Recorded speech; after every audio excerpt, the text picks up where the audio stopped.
এই ভিডিওটা আমি যখন করছি তখন বাংলাদেশ দলের 2টা উইকেট পড়েছে, প্রায় 85 রান 8 ওভারের কাছাকাছি।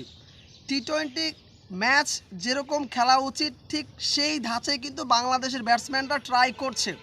197 রানের পাহাড় সমান টার্গেটটা ঠিক যেরকম স্টার্ট করা প্রয়োজন, তানজিদ তামিম কিন্তু সেই কাজটা করেছে। 30টা রান করে তিনি আউট হয়েছেন। এর আগে আমি সৌম্য সরকারকে নিয়ে একটু কথা বলেছিলাম, আপনারা যে যার মতো করে আমাকে ধুয়ে দিয়েছেন যে আসলে সৌম্যকে নিয়ে কেন কথা বলা হলো। আজকের ম্যাচে দেখেন সৌম্য সরকার 9 বলে 15 রান করে কিন্তু সাজঘরে ফিরে গেছে। তিনি আসলে যে শটটাতে আউট হয়েছেন, ছক্কা মারার একটা ট্রাই করেছেন, বলবো না তো শটটা আসলে ভুল ছিল, চমৎকার পারফেক্ট টাইমিংটা হয়েছিল, বলটা বেশি হাই হয়েছে, যার কারণে আসলে তিনি কিন্তু ক্যাচ তুলে দিয়ে কিন্তু সাজঘরে ফিরে গেছে। সৌম্যকে নিয়ে আজকে আলাদাভাবে বলার কিছু নাই। তিনি আসলে যেহেতু টি-20 ম্যাচ, বল ডট খেলার খুব একটা সুযোগ নাই, ম্যাচ হারলেও আসলে যাতে একটু কম ডিস্টেন্স রেখে ম্যাচ হারে, হয়তোবা এরকম একটা মানসিক চিন্তা ভাবনা কিন্তু বাংলাদেশ দলের ব্যাটসম্যানদের মধ্যে দেখা যাচ্ছে।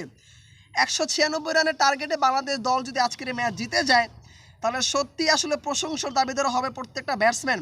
সাকলাইন যাকে আসলে ড্রপ করানো হয় নাই, শরীফুল ইসলাম গত ম্যাচ চমৎকার বল করার পরেও কিন্তু আজকে তাকে ড্রপ করিয়ে নাহিদ রানাকে নেওয়া হয়েছে এবং সাকলাইন আজকে 4 ওভারে 53টা রান খরচ করেছে। তিনি একটা উইকেট পেয়েছে। সাকলাইনের আসলে যে ধাঁচের বলার তিনি, আসলে টি-20 স্পেশালিস্ট হিসাবে তার বলটা কতটুকু গুরুত্বপূর্ণ সেটা হয়তো একটা প্রশ্নের জায়গা তৈরি করেছে। যেহেতু আসলে তার এটা দ্বিতীয় ম্যাচ, তাকে হয়তোবা বিসিবি ম্যানেজমেন্ট আরও সুযোগ দিবে। তবে আমার কাছে মনে হয়েছিল এরকম যে আজকে হয়তো তাসকিন একাদশে আসবে, কারণ যেহেতু সিরিজ নির্ধারণীয় ম্যাচটা বাংলাদেশ দলের জন্য ডু অর ডাই ম্যাচ। যদি আসলে সিরিজ বাঁচাতে চায় তাহলে যে কোনো মূল্যে হোক বাংলাদেশ দল এই ম্যাচটা জিততে চাইবে, মানে যেটা উচিত। সেই ক্ষেত্রে আমি মনে করেছি বা আমার স্পেশালি প্রয়োজন ছিল তাসকিন, নাহিদ এবং মুস্তাফিজুর রহমান, 3 জন পেসার। সেখানে সাকলাইনকে আরেকটা সুযোগ দেওয়া হয়েছে, বাট সাকলাইন তিনি কিন্তু আসলে সেই সুযোগটা কাজে লাগাইতে পারে নাই। ব্যাটিং অর্ডারে বাংলাদেশ দলের পরিবর্তন নাই, তবে ওই যে বললাম যে আসলে 4-5 জন টপ অর্ডার, মানে সবাই কিন্তু ওপেনার, তাদের প্রত্যেকে আসলে টপ অর্ডার হিসেবে খেলানো হচ্ছে এই জায়গাটাতে। ওভারঅল সব কিছু মিলে চিন্তা করা গেলে বাংলাদেশ দল 197 রান ঠিক কতটুকুভাবে অর্জন করতে পারে এটা একটা দেখার বিষয়। তবে যেই হারে বাংলাদেশ দল ব্যাটিং করছে, যে স্টাইলটাকে বাংলাদেশ দল নিচ্ছে, বাংলাদেশ দল যদি শেষ পর্যন্ত এটাকে ক্যারি করতে পারে তাহলে আজকে এই ম্যাচ অবশ্যই বাংলাদেশ দল জিতবে।